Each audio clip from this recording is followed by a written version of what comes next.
ชินหนามาแน่ที่มันกระพอดกระเหลือแท้พ่อค่อยพิการอยู่รถนะจะพาไปใส่เดี๋ยวนี้นะฮะเพราะพยายามทันเก่งขนาดนั้นแม่เกิดเหตุชายไทยตำหนิด่าทอและด้อยค่าชาวลาวว่าบ่มีการศึกษาหลังชาวลาวคนดังกล่าวจอดรถในซองจอดรถคนพิการที่ศูนย์การค้าชื่อดังของเมืองหนองคายซึ่งกลายเป็นที่วิพากษ์วิจารณ์อย่างหนักในโซเชียลของลาวในปัจจุบัน Time to shareสวัสดีท่านผู้ชมกลับมาพบกับรายการทำทูแชร์สารพัดข่าวที่เราอยากจะนำเสนอในวันนี้ก็คือเกี่ยวข้องกับกระแสที่มาแหงในโซเชียลของเราและไทยในปัจจุบันซึ่งว่าเกิดเหตุการณ์ชายไทยมีการตำหนิด่าทอและด้อยค่าชาวลาวว่าบ่มีการศึกษาหลังชาวลาวคนดังกล่าวได้จอดรถในช่องจอดรถคนพิการที่ศูนย์การค้าชื่อดังของเมืองหนองคายซึ่งกลายเป็นที่วิพากษ์วิจารณ์อย่างหนักในโซเชียลของเราและไทยในปัจจุบันซึ่งเราจะให้ท่านผู้ชมไปเบิ่งคลิปต้นเรื่องนำกันก่อนลุงหมอเขาจอดรถบพิการเนี่ยนะเรามาให้มาด่าหัวข่อยเนี่ยนะเบิ่งเอาเรื่องหน้าตาเราเป็นยังไงเนี่ยนะเบิ่งหนีตายรถแล้วนี่ชินหนามาแน่ที่มันกระพอดกระเหลือแท้พ่อค่อยพิการอยู่รถนะจะพาไปใส่เดี๋ยวนี้นะฮะเพราะพยายามทันเก่งขนาดนั้นแม่อยู่ใส่แล้วไปทั้งไหนเลยเพราะเห็นสิเก่งชินหนามาเลยดูเราเป็นหมออยู่หนองคายนะเขาจื้อเราอยู่นะไม่เห็นสิเก่งคือมันกระพอดกระเหลือแท้มาด่าพวกข่อยจอดรถอยู่นี่นะห่วยใจขึ้นได้นี่รถข่อยจอดอยู่บอนจอดรถคนพิการซึ่งในรถน่ะหน้าข่อยเราพิการแล้วยังเราได้เขาพาเรามาต่อปื้มเราเป็นคนไทยเนาะเขาพาเรามาต่อปื้มละเมิดแล้ววันนี้ข่อยมาจอดรถอยู่บอนคนพิการข่อยกับบ้านในลงรถนะเขาเปิดประตูมามีอ้ายคนหนึ่งย่างมาด่าข่อยซีหนาปั๊บด่าอ่ะโมเบิ่งโมบอลจะรถอันนี้บอลจะรถคนพิการจะอ่านหนังสือเป็นบอลแบบว่าข้ามแนวอย่างว่าปากไอ้ลอยเคยว่ามีคนพิการได้อยู่รถนะล้อมีจริงเหรอไม่เชื่อเคยว่าย่างมาเบิ่งแม่ในรถนี่นั่งอยู่ในรถนี่นะบ่แม่นดอกว่าฉันไปจอดบ้านอื่นรถเคยว่ามีคนพิการแท้เขาว่าไม่เชื่อมาเบิ่งไม่เขาคิดดึงแขนเรามาเบิ่งเหมือนที่ข้างย่างเขาบิ๊กซีปุ๊บไปบิ๊กซีวันนี้เพิ่นออกมาเคยจะถ่ายคลิปเพิ่นซักหืนเพลงมาซีหน้าด่าผู้ข่อยว่าผู้ข่อยบ่มีการศึกษาว่าบอลจะลงคนพิการมักง่ายว่าจะจอดจะใส่กระจกบ่แม่นมันคืออยู่ลาวเด้อบ่แม่นคืออยู่บ้านตัวเองว่าซั่นเว้าให้ข่อยนี่นะหน้าข่อยนี่นะแล้วย่างบ่ได้แท้นี่นะเราพิการแท้นี่นะพาเรามาต่อปึ้มเขานี่อนุญาตถ่ายจะเดินนะเตียเด้อมีคนไทยมาด่าเฮาเมื่อกี้นี่นะเฮาจอดรถอยู่นี่นะเขาจะว่าเฮานี่บ่มีการศึกษามาจอดรถอยู่บนคนพิการเขาจะว่ามาด่าเฮาบักอะไรคนแน่มึงหน้าเฮาทั่วมือบิ๊กซีนี่เฮาไปจนอายเฮ้ยจังไหนสนามนากับคนพิการว่าให้เขาจอดอยู่นี่เขาไปจอดอยู่ไสกันมันบ่สะดวกก็เขาจะจอดอยู่นี่นะทำไมเหลืออดเหลือทนแท้ก็โคตรกระเหลือเลยก็ยังจื้อหน้าเราได้อยู่นะวัดคอยชิถ่ายเห็นหน้าปุ๊บข่อยบ่เห็นสิเก่งวันนั้นมีการศึกษาว่าซั่นเป็นทันหมอพุ่นน่ะคือบอกมาถามข่อยแน่ข่อยจอดรถอยู่นี่มีคนพิการบ่อยู่ในรถคือบอกว่าแบบนี้กับข่อยแน่เป็นอย่างคือมาทางใช่ข่อยเลยบ่ถามหน้าถามหลังมาฮอดแล้วใส่ข่อยลูกเดี่ยวเลยครบบ่พอใจเลยคนมันมีแบบเรียนสูงมาลาบมีมารยาทขนาดเลยและที่ผ่านไปก็คือคลิปต้นเรื่องที่กำลังเป็นกระแสและมาแหงในโซเชียลของเราในปัจจุบันซึ่งมีการแชร์กันอย่างแพร่หลายบอกว่าจะเป็นบุคคลทั่วไปหรือว่าแฟนเพจข่าวต่างๆการนำเสนอข่าวนี้ค่อนข้างที่จะหลายโดยเฉพาะเหตุการณ์นี้สร้างความบ่พอใจให้กับชาวลาวคนดังกล่าวอย่างหุนแหงรวมทั้งคนลาวหลายคนที่บ่ได้เห็นคลิปเหตุการณ์ดังกล่าวจุดเริ่มต้นของเรื่องมันมาจาก Facebook ส่วนตัวสื่อพมินาพันธวงศ์ซึ่งได้เผยแพร่2คลิปดังกล่าวลงในโซเชียลเมื่อเวลา 16:18 น.ในวันพุธที่6 เดือน 5 ปี 2026ซึ่งใส่แคปชั่นว่าเบิ่งช่วยในพี่น้องเอ๋ยบ่ทำหน้าทำหลังอย่างมาซีนาดาพวกคอยปับเห็นเป็นคนลาวละสิเหยียดแบบใดก็ได้ว้าด่าว่าคอยบ่มีการศึกษาคอยคือมาเลือใจแท้งมงอนโตเองก่อนเด้ออ้ายอันนี้เป็นแคปชั่นสั้นๆที่ว่าเพิ่นได้โพสต์ลงผ่านไปบ่เท่าใดชั่วโมงเท่านั้นมีคนให้ความสนใจและก็เข้ามามีส่วนร่วมจำนวนหลายซึ่งว่าคนกดไลค์ปัจจุบันก็คือ 4,500 คนแล้วก็แสดงความคิดเห็นแม่นเกือบ 1,000 คนและก็คนแชร์ประมาณ 2,300 แซ่เสียงส่วนใหญ่ไปในทิศทางเดียวกันทั้งจากคนไทยและคนลาวที่เข้ามาเบิ่งนอกก็คือแม่นวิพากษ์วิจารณ์ผู้ชายคนในคลิปดังกล่าวอย่างหนักทั้งการกระทำที่ขาดการยังคิดยังทำใส่อารมณ์นำทางและก็ตำหนิติเตียนคนอื่นโดยที่บ่พินิจพิจารณาให้ทีทวนก่อนว่าแต่คนอื่นบ่มีการศึกษาบ่เคารพกฎสังคมจอดรถในที่จอดรถคนพิการทั้งที่ยังบ่ทันได้เห็นว่าในรถมีคนพิการนั่งมาด้วยซึ่งการตำหนิติเตียนแม่นใช้ถ้อยคำที่รุนแรงรวมทั้งการด้อยค่าคนอื่นโดยคำเหยียดเพื่อย่อตนเองให้สูงขึ้นพอเจ้าของคลิปหมดความอดทนและพยายามที่จะตอบกลับและก็อธิบายว่ามีคนพิการในรถคันดังกล่าวแท้จึงได้จอดใน2จอดคนพิการแทนที่สิกล่าวคำขอโทษหรือว่าแสดงความรับผิดชอบกับการกระทำที่ผิดพลาดของตนเองกับอย่างนี้หน้าตาเฉยเหมือนบ่มีหยังเกิดขึ้น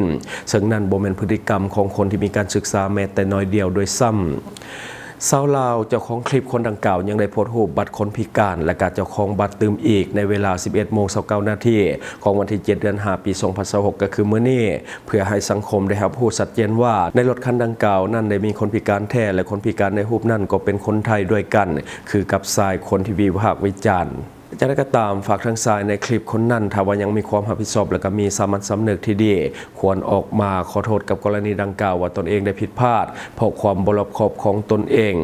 จากเคสนี้แสดงให้เห็นว่าพี่น้องชาวไทยหลายคนก็พยายามให้ความเป็นธรรมกับชาวลาวผิดก็คือผิดและก็บ่ได้ปกป้องชายในคลิปด้วยถ้าว่ามีความคืบหน้าเกี่ยวกับกรณีนี้เนาะทางรายการของเราจะมาอัปเดตเพิ่มเติมให้ท่านผู้ชมได้รับรู้รับฟังนำกันซึ่งว่าสิ่งที่มันเกิดขึ้นภัยบ่โดนกับบ่ฮู้เนาะซึ่งว่ามีคนเล่าหลายคนมักจะโดนเวลาข้ามไปเที่ยวในฝั่งหนองคายหรือว่าอุดรก็ตามมักจะจอดรถอาจจะบ่ถูกซ่องเพราะว่ามันบ่คุ้นเคยกับแบบในบ้านเฮาเนาะมันจะแตกต่างกันหน่อยนึงโดยเฉพาะซ่องที่ว่ามันเป็นซ่องคนพิการอาจจะบ่เห็นป้ายหรือว่าแนวใดก็ตามเพราะว่ามันเป็นบ่อนที่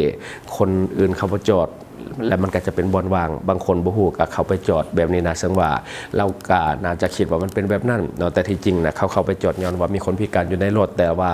เราหันบ่เบิ่งให้ละเอียดแต่ว่าเราอยากเว้าเราอยากตำหนิก่อนก็เลยว่าตำหนิไปก่อนเพราะฮู้ว่ามีคนพิการมาในรถกับเฮ็ดหน้าตาเฉยและอย่างนี้เนาะบ่ขอโทษแม้แต่คำเดียวอันนี้จบไปสำหรับข่าวนี้เนาะถ้าว่ามีความเพิ่มหน้าจะมาอัปเดตเพิ่มเติมให้ท่านผู้ชมได้รับผู้ฟังนำกันบัดนี้เฮามาต่ออีกข่าวหนึ่งก็คือสมเสด็จเจ้าหน้าที่ปกส.นครไกรสอนพรหมวิหารก็คือมีการกักตัวเป้าหมายค้าขายยาเสพติดได้ทั้งหมด4คนพร้อมกับของกลางเป็นยาเสพติดหลากหลายประเภทในของข่าวได้มาจากข่าวกองบัญชาการปกส.แขวงสะหวรรณเขตในเวลา 9 โมงของวันที่ 30 เมษายน 2026 เจ้าหน้าที่หน่วยงานสกัดกั้นและต้านยาเสพติดแผนกตำรวจกองบัญชาการปกส.นครไกรสอนพรหมวิหารแขวงสะหวรรณเขตได้รับแหล่งข่าวจากพลเมืองดีว่าอยู่เฮือนของเฒ่าคำหมากอาชีพค้าขายที่บ้านซอกนครไกรสอนพรหมวิหารแขวงสะหวรรณเขตได้มีกลุ่มวัยรุ่นมั่วสุมสิ่งเสพติดประเภทคอลลาเจนผสมสารเสพติดจากนั้นทางเจ้าหน้าที่วิสาสะเพาะจึงได้ลงพิสูจน์แหล่งข่าวเห็นว่ามีมูลความจริงแท้และมาฮอดเวลา 10 โมงของวันเดียวกันทางเจ้าหน้าที่วิสาสะเพาะจึงได้เข้ากักตัวเป้าหมายได้2คนก็คือเฒ่าคำหมาอายุ32 ปีเป็นเจ้าของเฮือนพร้อมกับของกลางเป็นยาเสพติดประเภทคอลลาเจนผสมสารเสพติดซองสีเหลือง3ซองพร้อมกับเงินจำนวน 274,000 กีบและโทรศัพท์1เครื่องและคนที่2ชื่อเฒ่าเล่อายุ42 ปีอาชีพกรรมกรพร้อมกับของกลางเป็นยาเสพติดประเภทคอลลาเจนผสมสารเสพติดซองสีเหลือง1ซองและโทรศัพท์1เครื่องพวกเกี่ยวทั้ง2คนอยู่บ้านซอกนครไกรสอนพรหมวิหารแขวงสะหวรรณเขตผ่านการสืบสวนสอบสวนเฒ่าเล่ได้ให้การรับสารภาพว่าคอลลาเจนผสมสารเสพติดดังกล่าวผู้เกี่ยวได้ซื้อมาจากเฒ่าบุญหลอดอายุ34 ปีอาชีพกรรมกรบ้านเกิดอยู่บ้านนาควายเมืองไสเสถานครหลวงเวียงจันทน์ซึ่งได้มาพักเศร้าอยู่บ้านราชวงศ์ไสนครไกรสอนพรหมวิหารอยู่กับนางกิตตาหรือว่านางตาอายุ36 ปีอาชีพกรรมกรบ้านเกิดอยู่อุดมวิไลนครไกรสอนพรหมวิหารแขวงสะหวรรณเขตมาฮอดวันที่1 พฤษภาคม 2026ทางเจ้าหน้าที่วิสาสะเพาะปกส.นครไกรสอนพรหมวิหารจึงได้เข้ากักตัวนางกิตตาหรือว่านางต้าอยู่ที่ห้องเสาดังกล่าวส่วนเฒ่าบุญรอดแม้นได้เอาตัวหลบหนีไปได้เพราะว่าผู้เกี่ยวฮู้ว่าเฒ่าเล่ถูกเจ้าหน้าที่กักตัวไว้ก่อนแล้วผ่านการสอบสวนนางกิตตาหรือว่านางต้าได้รับสารภาพว่าได้ซื้อขายยาเสพติดประเภทคอลลาเจนผสมสารเสพติดร่วมกับเฒ่าเล่และก็เฒ่าบุญรอดแท้เมื่อฮู้ว่าเฒ่าเล่ถูกกักตัวจึงได้เอาเครื่องของกลางที่เป็นยาเสพติดนำไปซุกเสืองไว้อยู่เฮือนของแม่ของผู้เกี่ยวอยู่บ้านอุดมวิไลนครไกรสอนพรหมวิหารแขวงสะหวรรณเขตมาฮอดเวลา 13:30 นาทีของวันเดียวกันทางเจ้าหน้าที่วิสาสะเพาะจึงได้สมทบอำนาจการปกครองบ้านอุดมวิไลและเจ้าหน้าที่ปกส.กลุ่มบ้านที่4เพื่อเข้ากวดค้นเคหสถานก็คือเฮือนแม่ ของนางกีตาร์หรือว่านางต้าอยู่ที่บ้านอุดมวิไลนครไกรสนพรหมวิหารผ่านการกวดค้นเฮือนหลังดังกล่าวแม้นได้พบเครื่องของกลางที่เป็นยาเสพติดประเภทยาเคจำนวน55ถุงน้อยคอลลาเจนผสมสารเสพติดซองสีแดงกาม่า13ซองคอลลาเจนผสมสารเสพติดซองสีเหลืองกามักไม้14ซองหัวสดเค8อันเครื่องรีดคอลลาเจน1เครื่องและก็ปืนสั้นที่77สีดำ1กระบอกพร้อมกับลูกกระสุนก็คือ2ลูกและก็เงินสดจำนวน500,000 กีบต่อกับทางบุญรอดที่ว่าได้เอาตัวหลบหนีไปทางเจ้าหน้าที่วิสาสะพปกสนครไกรสนพรหมวิหารจึงได้ประสานสมทบกับเจ้าหน้าที่ทุกภาคส่วนเกี่ยวข้องเพื่อสอกนำจับมาฮอดเวลา 17 โมงของวันเดียวกันวันที่ 1 พฤษภาคม 2026ทางบุญรอดจึงได้ถูกเจ้าหน้าที่ปกสเมืองปากกระดิ่งแขวงบริคำไส้กักตัวได้อยู่เมืองปากกระดิ่งแขวงบริคำไส้ผ่านการกวดค้นตัวผู้เกี่ยวพบเห็นเงินสด3 ล้านกีบและก็ 5,000 บาทและโทรศัพท์1เครื่องจากนั้นจึงได้นำตัวผู้เกี่ยวพร้อมกับของกลางไปมอบให้กองบัญชาการปกสนครไกรสนพรหมวิหารเพื่อดำเนินคดีต่อไปต่อกับคดีดังกล่าวยังอยู่ในขั้นตอนของการศึกษาสอบสวนเพื่อจะขยายผลหาผู้ที่ว่าร่วมขบวนการและก็ดำเนินคดีตามกฎหมายต่อไปตื้มอันนี้ก็คือในของข่าวเนาะนี่เป็นตัวการคนสำคัญมีฮอตเครื่องรีดซองคอลลาเจนด้วยโดยส่วนใหญ่จะซื้อมาแบบเป็นสารเสพติดที่ว่าเป็นทงใหญ่เนาะก็คือจะมาแบ่งขายเป็นซองน้อยๆเป็นซองย่อยราคาจะถูกลงและก็นักเสพยาที่เป็นวัยรุ่นที่แบบรายได้บ่หลายก็สามารถที่จะเข้าถึงได้ง่ายงานนี้ต้องชมเชยการเฮ็ดเวียกของเจ้าหน้าที่ตำรวจเนาะที่ว่าได้เอาใจใส่และก็ช่วยกันกวาดล้างกลุ่มคนเหล่านี้เพื่อป้องกันอนาคตของลูกหลานที่อาจจะเข้าไปมั่วสุมกับยาเสพติดง่ายขึ้นถ้าว่ามันลายเนาะคือซุมื้อนี้ยาเสพติดมันถูกลงเห็นให้การเข้าถึงของวัยรุ่นที่ว่าอยากฮู้อยากเห็นอยากลองก็สามารถเข้าถึงได้ง่ายเนื่องจากว่าเงินค่าขนมไปโรงเรียนแต่ละมื้อก็สามารถที่จะซื้อยาเสพติดมาเสพได้เนาะก็คือมันเป็นอย่างที่เป็นปรากฏการณ์ที่มันเป็นปรากฏการณ์ย่อท่อที่มันยากที่จะแก้ไขเพราะว่านับวันมันเพิ่มขึ้นบวกกับกระแสโซเชียลต่างๆพฤติกรรมเฮียนแบบต่างๆในการเฮ็ดให้กลุ่มวัยรุ่นที่ว่าหากาเติมใหญ่เนาะมีโอกาสที่จะเข้าถึงยาเสพติดได้ง่ายขึ้นเนาะอันนี้ก็คือสิ่งที่เราเก็บมาเล่าสู่ฟังหวังว่าท่านจะได้รับสาระดีๆสำหรับท่านที่ว่าเบิ่งรายการเฮาอยู่คิดเห็นจะได้กับสิ่งที่ว่านำเสนอก็คือฝากไว้ภายใต้คอมเมนต์ของเฮาเนาะข้าพเจ้าจะเข้าไปอ่านด้วยตนเองขอขอบใจสนใจโฆษณาประชาสัมพันธ์ธุรกิจและผลิตภัณฑ์ของท่านผ่านรายการของเฮาสนใจติดต่อตามข้อมูลที่ขึ้นหน้าจอในปัจจุบันได้เลย